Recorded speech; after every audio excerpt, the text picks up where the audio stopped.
Mike Johnson's office. I know exactly where you are. You could probably take a few steps and go knock on the door and talk to him. Have you tried that? Solutions to these problems don't come from the leadership. They come from bipartisan coalitions in the rank and file. Would you consider that if the Speaker would put that on the floor? The Speaker has made clear he doesn't support extending the Affordable Care. In fact, but what about you? Would you support that? that? Call his bluff? Hakeem Jeffries just got wrecked live on CNN, and the clip is spreading like wildfire.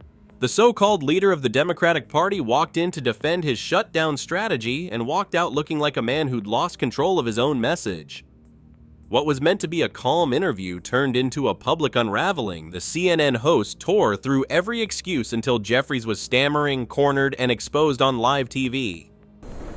Your proposal to fund the government included permanently extending Obamacare subsidies, restoring cuts to Medicare in the Republicans' big, beautiful bill, which is now law.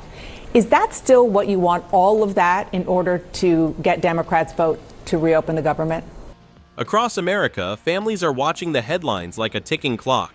When will the government reopen?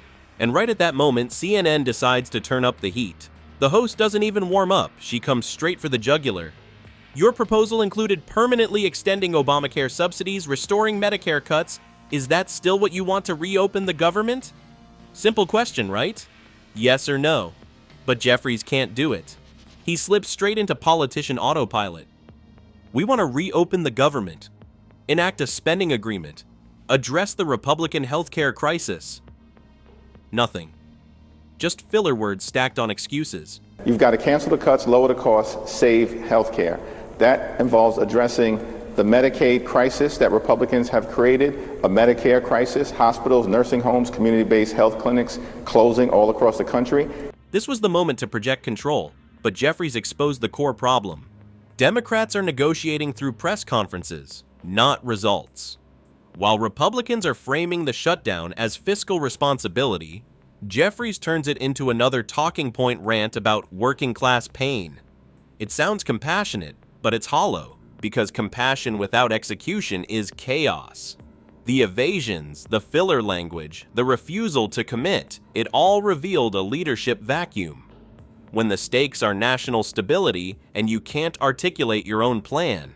So all of that is in the bill that you tried to pass and it didn't pass. That's in your proposal. But you started that answer by saying we want to sit down and talk about it. That suggests that what you just said is negotiable, is it?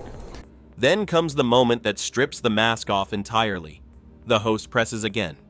That sounds nice, but is it negotiable? She's asking if Democrats are willing to move, to cut a deal, to actually reopen the government. Jeffries dodges. He blames Republicans for going radio silent. But that's not an answer. That's a diversion. Because real leaders don't wait for permission to lead.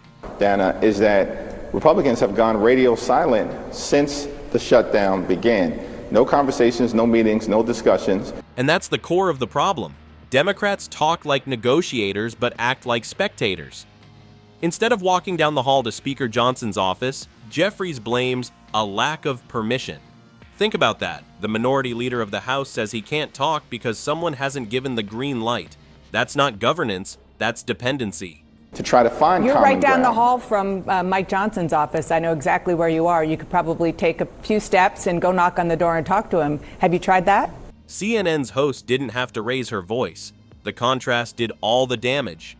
On one side, a journalist pushing for accountability. On the other, a party leader hiding behind excuses. The exchange exposed exactly what voters hate about Washington, when leadership turns into a waiting game. So you don't think he would talk to you at all?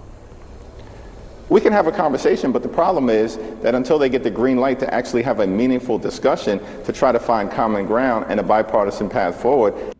Jeffries could have flipped the script right there, say, yes, let's talk, let's compromise, let's reopen the government. Instead, he doubled down on victimhood. And when you choose pity over power in front of a national audience, you don't just lose the debate, you lose authority. Solutions to these problems don't come from the leadership. They come from bipartisan coalitions in the rank and file. And there is a proposal, a bipartisan proposal in the House to extend the Obamacare subsidies for 1 year and reopen the government. Would you consider that if the Speaker would put that on the floor? Then CNN hits him with the killer question, the one he can't spin his way out of. There's a bipartisan proposal on the table, the host says, to extend Obamacare subsidies for 1 year and reopen the government. Would you support that if the speaker put it to a vote? Boom! That's the lifeline, a chance to show flexibility, reason, leadership, and he blows it. Jeffries doesn't say yes, don't even say maybe. He pivots again, ranting about Republicans repealing Obamacare 70 times and giving tax breaks to billionaires. None of it answers the question. This was the test, compromise versus ideology, and Jeffries chose the echo chamber. Instead of solving the shutdown, he weaponized it. The speaker has made clear he doesn't support extending the Affordable Care. In fact, But what about you? Would you support what, that? Call his bluff? What I support is a meaningful extension of the Affordable Care Act. I'm happy to entertain any reasonable proposal that is put forward. There has not been one. And here's the brutal reality. Voters don't reward obstruction when the economy's bleeding. Americans don't care about partisan point scoring. They care about their rent, their bills, their paychecks. While CNN tried to discuss solutions, Jeffries was still fighting old battles. It made him look less like a leader and more like a man clinging to talking points from 2016. By refusing even a one-year fix, he didn't just reject the Republicans, he rejected the American public's patience. What about With the same reopening type the of government? certainty. Yeah, and that Yes. makes sense. I understand that. What about supporting that along with reopening the government? Because the Republicans don't feel that they are feeling any political pain now. She cuts through his deflection and goes straight to the real issue. Why not reopen the government first? That's it, the question every American is asking. But instead of answering, Jeffries goes off on another monologue. Electricity prices, housing costs, grocery bills, everything except how to get the country moving again. Because they're paying troops, law enforcement, and they're making permanent cuts to the federal workforce while this shutdown is happening. We want to make sure that our hardworking federal employees and civil servants get paid. But we also have to address the Republican health care crisis. Honestly, the Democrats have turned the shutdown into theater and Jeffries is just reading the script. Every word feels pre-approved, every answer sanitized. There's no urgency, no ownership, just noise. CNN doesn't even need to challenge him anymore. The silence between questions does the damage. Because when a leader is cornered by facts and forced to fill the air with fluff, the audience sees what's really happening. There is no plan. Jeffries talks about certainty for working families, but the irony writes itself. There's nothing certain about a party that can't even commit to reopening its own government. Compassion is empty without control. And when the cameras are rolling, control is everything. Mr. Leader, does Mamdani and that movement represent the soul of your party? Well, the Democratic Party, of course, is extremely diverse, and it's represented by people like But there's only Mikey one Sherrill. soul. Then came the knockout question, the one that ripped the mask right off.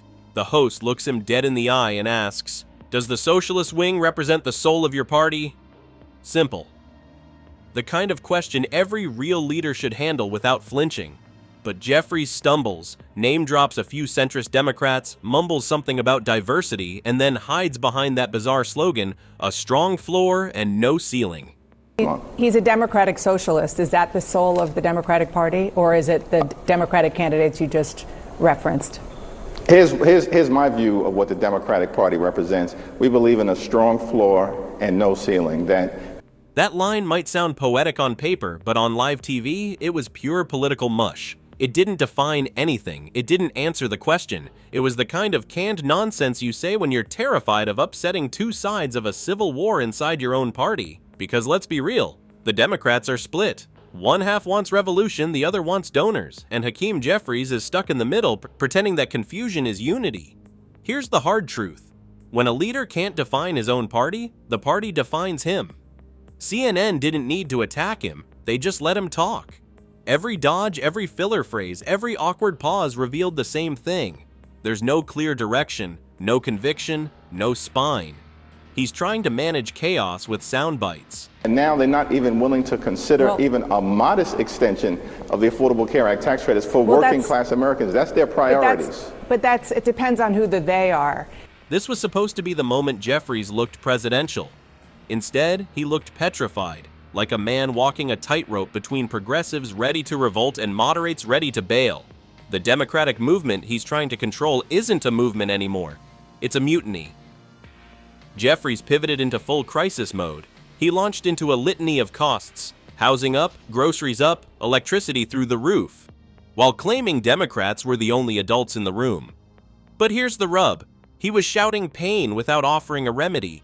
It's very simple, because working class Americans, everyday Americans, and middle class Americans deserve the same level of certainty and assurance as to their health care costs in an environment that the cost of living is already out of control, electricity prices through the roof, housing costs through the roof, grocery costs through the roof.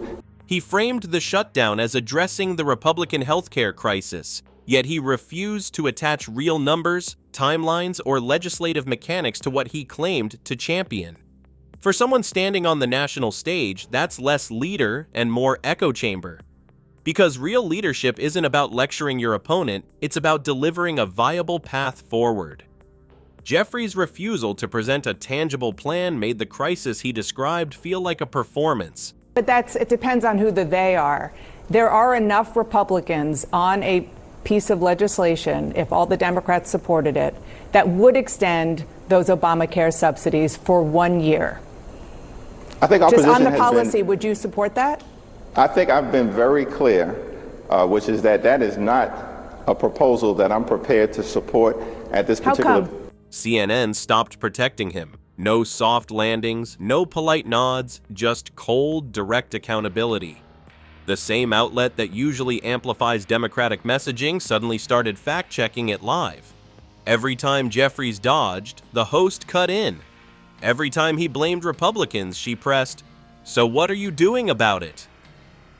No spin survived. What looked like a friendly interview turned into a political cross-examination. Jeffries walked in expecting validation and walked out exposed. When your own media turns into the opposition, it's not bias, it's fatigue. People are tired of excuses, tired of circular blame, tired of leaders who talk but don't act. If this is what leadership looks like under pressure, what happens when the real crisis hits?